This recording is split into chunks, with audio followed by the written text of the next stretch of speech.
This program is brought to you by the Georgia Neurosurgical Institute. For over 50 years, rendering neurosurgical care to patients of all social conditions, treating complicated problems involving the brain, spine, spinal cord, and peripheral nerves, endeavoring to encourage quality care, medical research, innovation, and education on a local, national, and international basis. Good evening. My name is Joe Sam Robinson. Once again, it's my pleasure to welcome Dr. Mr. Buck Melton. Welcome, Buck. Always pleasant to be here. It's one of our great leading intellects in this part of the world. It's welcome. Thank you. And we generally start off by mentioning the political possibilities that still may be out there for you. I mean, is it totally hopeless, or how does one get out there? I mean, do people come knock on your door, or do you actually have to do something? I mean, I've been hoping they would knock on my door. Maybe you have the same opinion. I was waiting to be nominated for the Supreme Court, but our president picked someone else. Okay. And so I'm right, going to sit back in a huff. Good. Well, that's a nice segue. That is a nice segue, Buck, as we can maybe talk about the Supreme Court. I know that's a long-standing interest of yours. And we have a new nominee, Judge Kavanaugh, who is on the D.C. Court of Appeals. That's correct. It's a very high position, and he's been nominated by President Trump to take over Justice Kennedy's spot, and that's a big deal, isn't it? That's a very big deal. How big of a deal is it? It's about as big deal you can get in Supreme Court jurisprudence, and since we're talking the Supreme Court, that's a very big deal indeed. As President Trump said when he announced the nomination, and this is certainly not a new idea with him, Supreme Court justices, and perhaps to a lesser extent, lower federal court appointees, that is the longest, most enduring legacy that a president may have. And with Anthony Kennedy having been the epitome of the swing vote on the Supreme Court for the last several years, this could determine which way the court goes for, it's not an exaggeration to say generations, especially if President Trump has the opportunity to nominate still another justice before he leaves office. Well, and this is just caused a firestorm of resentment and struggle, and the Democratic Party is really putting up roadblocks everywhere it's possible to put them up. But apparently they're going to have a hard time derailing the process. They're bringing up the issue of Roe versus Wade. Wade, yes.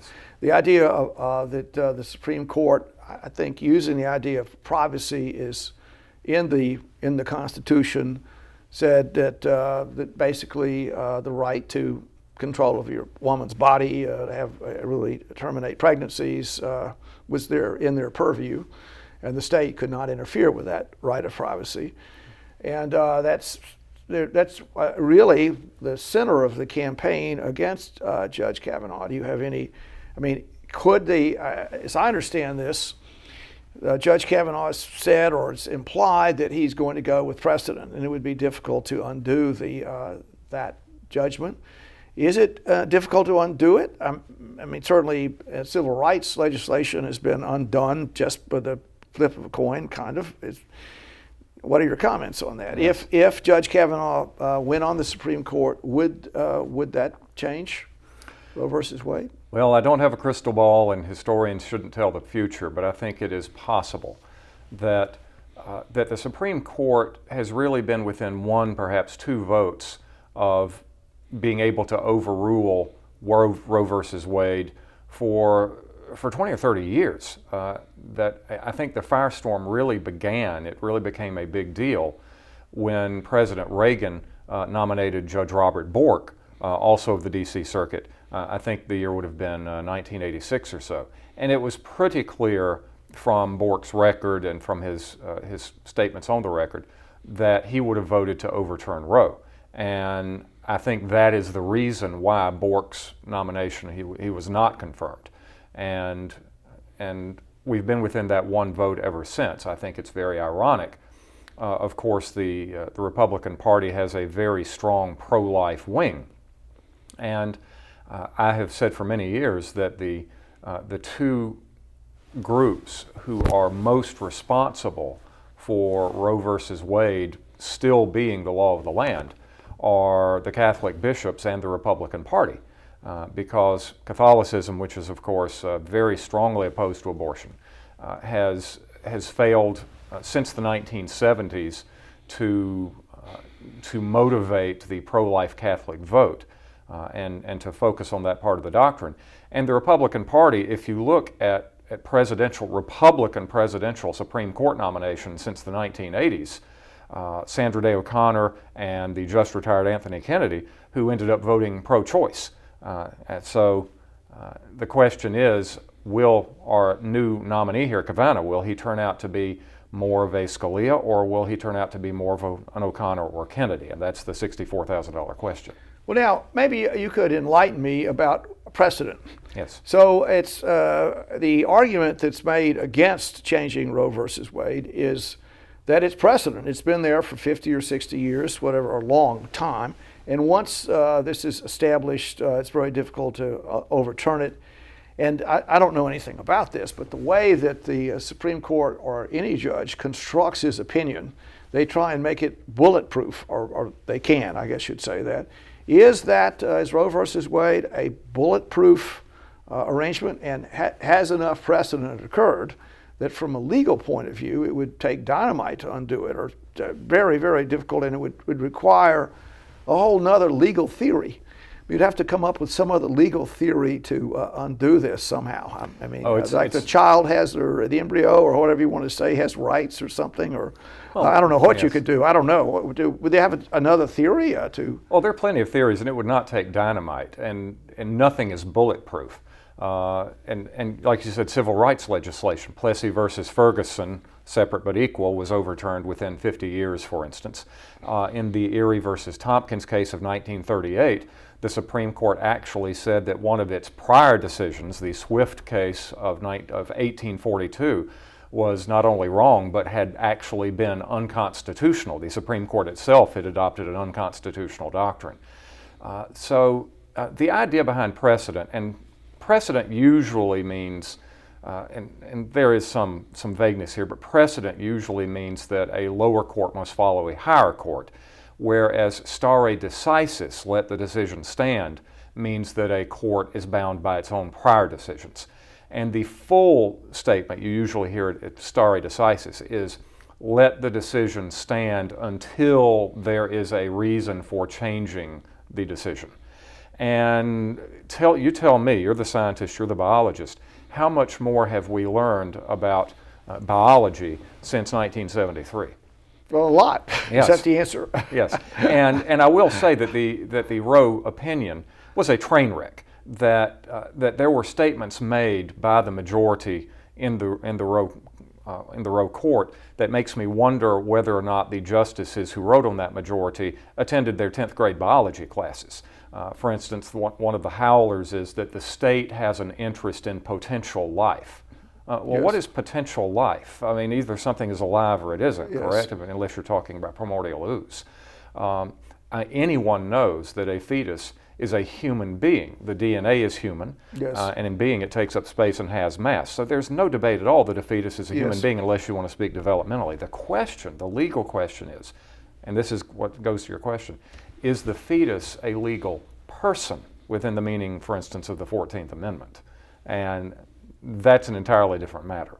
Right now, the fetus is not a person for most purposes. What happens, just to ask the question, if somebody injures, there was someone hits a pregnant woman with a baseball bat and kills the fetus, what is the crime, or is there one? Yes, there have been cases like that, and I think in the past there have been ways to recover. I think there are still ways to recover, but it's due to a loss to the woman. So from that point of view, there's not a murder charge. That's correct. It's not a murder charge. I believe so. There was a very famous California case, and I forget the exact facts of the case, but the father, when he found the mother was pregnant, said, and I think this is a quote, "I'm going to stomp it out of you." And I can't remember whether he went to jail for that and what the exact crime was. Let me make it a little more complicated. an idea from property law and trusts and estates law called the rule against perpetuities, that I can actually control how my property will be distributed for about a century after my death. And the rule is that's measured within a life in being plus 21 years. Any law student will have nightmares hearing that phrase. Well, even though for nearly all purposes a fetus is not a legal person, for the purposes of the rule against perpetuities, that fetus can be counted as a life in being. So why does our law treat the fetus as a person for one purpose and not another? Well, you can certainly get into all kinds of issues here, and I guess the story is the way that the Supreme Court changes everything. So they certainly did this, and the idea would be this is the normal province of the legislature to do this, and I think many states had different kinds of opinions about it, and some states allowed pregnancy termination and some did not. It's always been is restricted. There's always restrictions on this, but states have different laws. And the idea would be that if the federal government, if the Supreme Court just stopped, they said, well, okay, now we have a new viewpoint here, then the state laws would then become active. And some states would prohibit pregnancy termination, and some would allow it, and there would be sort of a lot of chaos, but that would at least, I would think the most liberal states would allow pregnancy termination, or conservatives would not. Yes. And what would be the outcome of that, if I could say it that way? Well, before we look at that, there are a couple of possibilities. The most extreme possibility I could see under the law, and I don't think that this is a likely outcome at all, unless, once again, President Trump gets another appointment or two, would be that the Supreme Court actually says that a fetus is a legal person. In other words, adopting the pro-life idea that life begins at conception. And if you adopted that idea, then I don't think abortion would be legal anywhere. I think that highly unlikely. I think it's much more likely, as what you said, that the court would simply throw it back to the states and say it's a legislative matter. And it would be balkanized. You would see different outcome. Nevada has gambling, Georgia doesn't. Yes. You'd see the same sort of thing, but gambling is obviously doesn't touch the intense personal rights and the personal morality of people in the same way that abortion does. And this is my concern when you are dealing with such a hot button issue, deeply felt issue on both sides. It shouldn't be a matter that comes down to a single person in a non-democratic, non-elected body. And yet that's what we've been facing ever since the 1980s. Well, isn't that interesting? So allegedly we have our Constitution, we have our system, so it's a three-headed arrangement, you could say. And so the court has been expanding what it does and doesn't do, and it really has, maybe this is some of the argument about the judicial arrangements. And so as I understand it, the way that things are supposed to change with the Constitution is we put a constitutional amendment in. We've spoken about this. It appears almost impossible to do that. So the courts are legislating, basically. They're just saying we're going to do this, we're going to do that. And one of the things that happens with the Supreme Court is they're from a very restricted background. So if you look at everyone pretty much is within shouting distance of New York City. Everyone pretty much went to an Ivy League law school. Pretty much not everybody, pretty much everybody was good in their work, and they then clerked for Supreme Court justice, and then their path into the Supreme Court is often political arrangements helped do that. And I think I was actually reading something about Jimmy Carter's presidency, but Judge Breyer, that's on the Supreme Court now, I was a little surprised to read this, but he was really pushed by Senator Kennedy. He was one of his guys. He was pushed by Senator Kennedy, and then there was a lobbying going on to put him on as an appellate court federal judge, and then from there he was appointed, and then looking at the political connections that have occurred, it appears there's a very restricted group of people that wind up there. And they often are not, I made the joke earlier, people come to your door and, whatever, ask you to become a judge.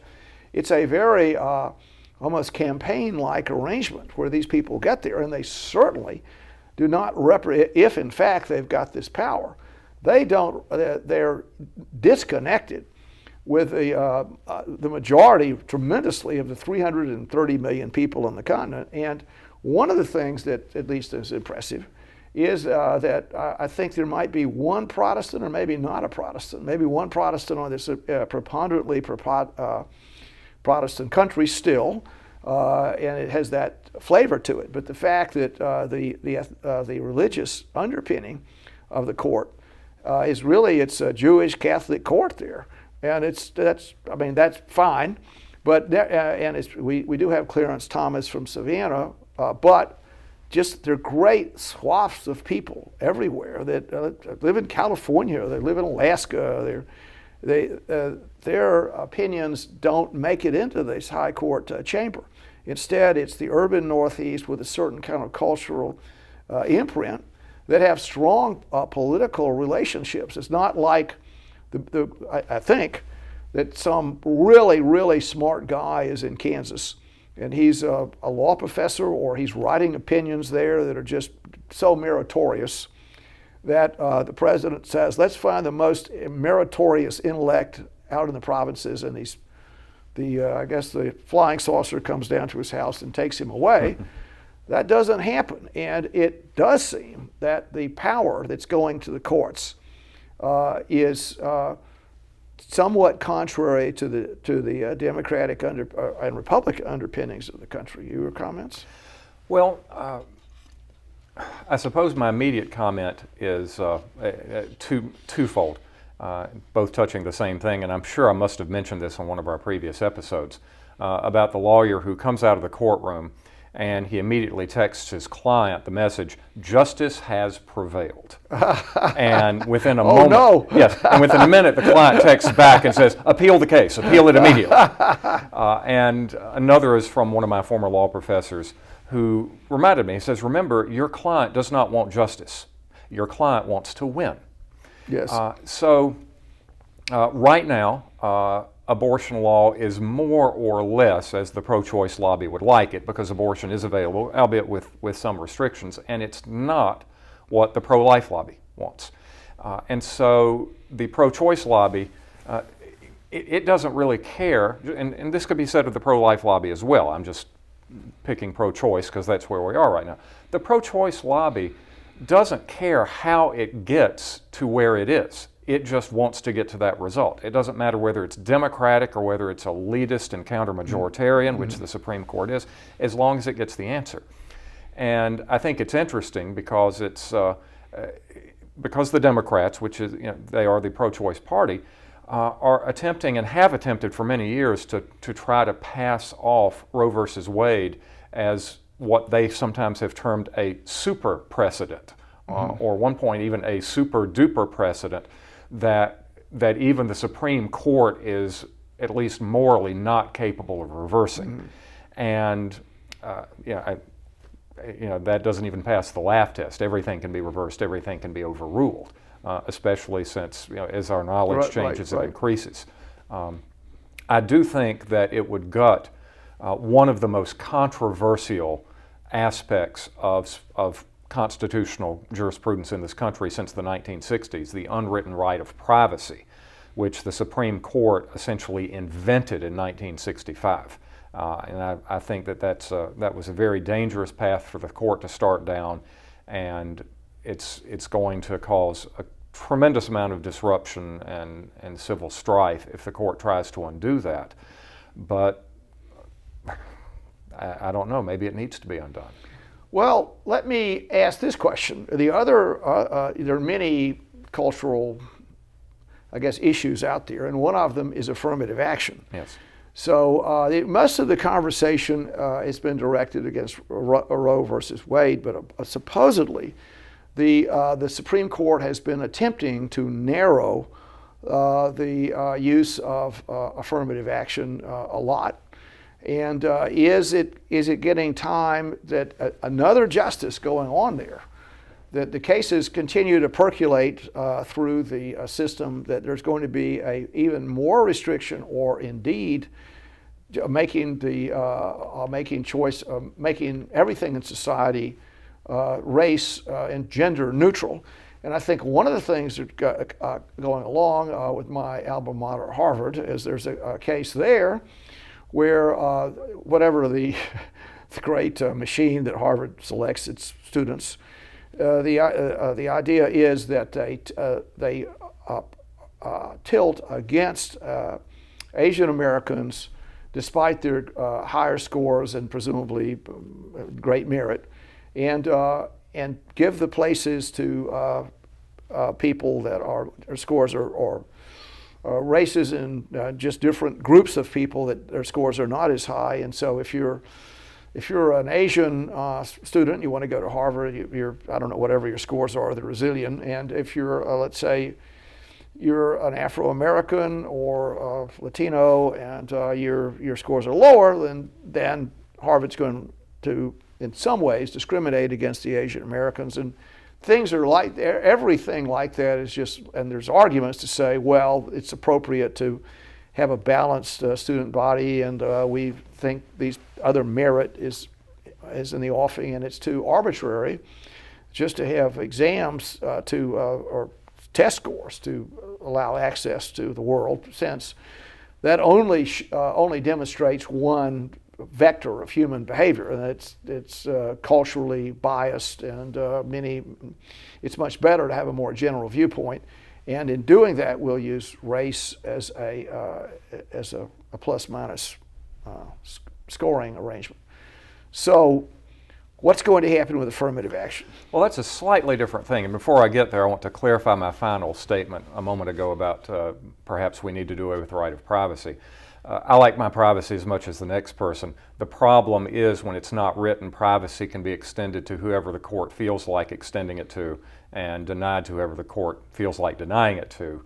And it has done that. So the court is often capricious in its rulings, and it's the Wizard of Oz kind of arrangement. Well, so there's complicated kind of things that, and it really turns out to just be a sort of a judgment issue that reflects the societal values, or the value of the judge, not the society. And the problem with the societal deal is that I was trying to make the point that judges are from a very narrow, restricted part of the world, yes, and they're imposing the values of that restricted part of the world on the whole country. Yes. And the whole country doesn't have appropriate representatives on the Supreme Court. It's a narrow selection. Correct. All right. So, for instance, they started by saying, well, the right of privacy certainly extends to married couples. Yes. And a few years later, well, yes, of course, the right of privacy extends to unmarried couples. Yes. Then a few years later, well, does it extend to underage couples or not? Well, we guess it does.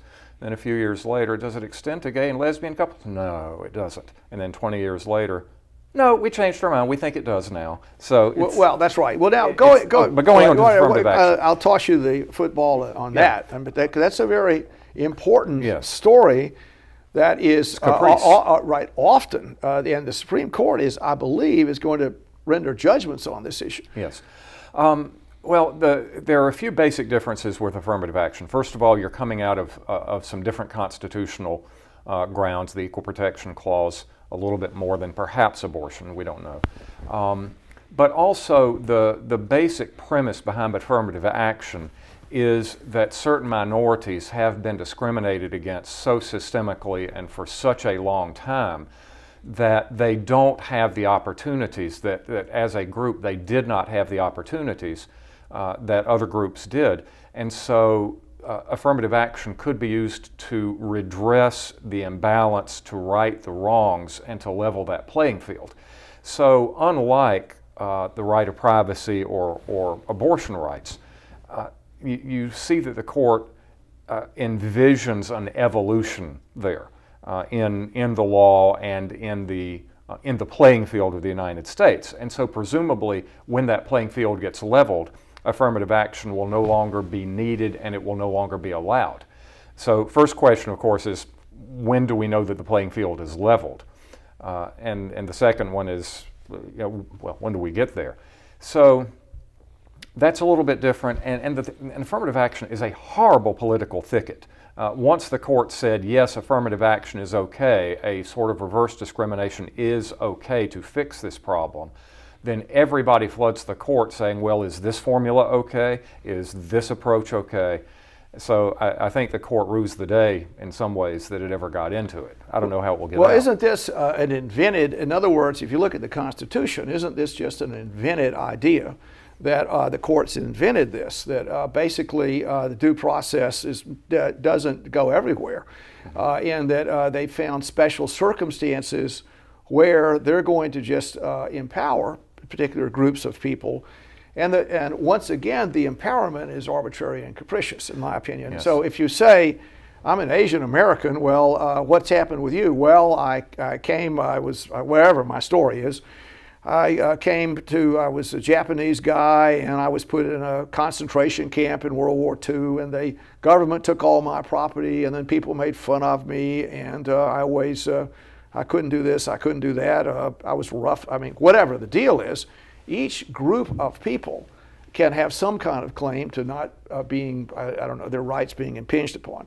You could say you were a mountaineer from the Appalachians, and we were some hollow there, that you had a very, country accent, a very mountain accent. All the doors were closed to you. Your schools had this kind of degree or that kind of degree. You could just go right down the line in this diverse country. The problem is that if you just had Group A and Group B, it would make it simple. Yes. But there's Group A, B, C, D, E. What about if you're a Mexican guy and you cross the border? Do you have superior rights to some long-established group of people that have been here a long time? As soon as you cross the border, the government is going to give you some kind of special privileges. And and you could make the case these are undeserved privileges. And so it's a very, in my opinion, a very difficult arrangement. And the politicians have seized on this to, to protect their political arrangements here. Well, their constituencies and their voters. That's right, yes. and the way that the gerrymandering that goes on is just making people representatives of certain groups. And these groups are jousting with each other, yes, demanding special privileges, I'm sort of making the case that the long-term welfare of the country requires equal treatment for everyone, and it's impossible to give any group of people long-standing, at least legal rights. Yes. You could say, well, we're going to have the charities will do something, or we'll do this, or we'll do that, or maybe we'll have some special program to get your scores up, or whatever the deal is. But I guess what I'm getting into is the new Supreme Court appointee is going to find himself in the middle of this cultural firestorms. And this will be, and this is something we haven't addressed yet today. Well, going back to one of our previous episodes, we talked about what's fair, and I think that raises it here. But yes, a conservative being replaced with a conservative is one thing. A liberal being replaced with a liberal is another. A swing vote being replaced with a conservative or a liberal. This is going to be one of the ugliest confirmation hearings that we have ever seen in this country. I firmly believe that.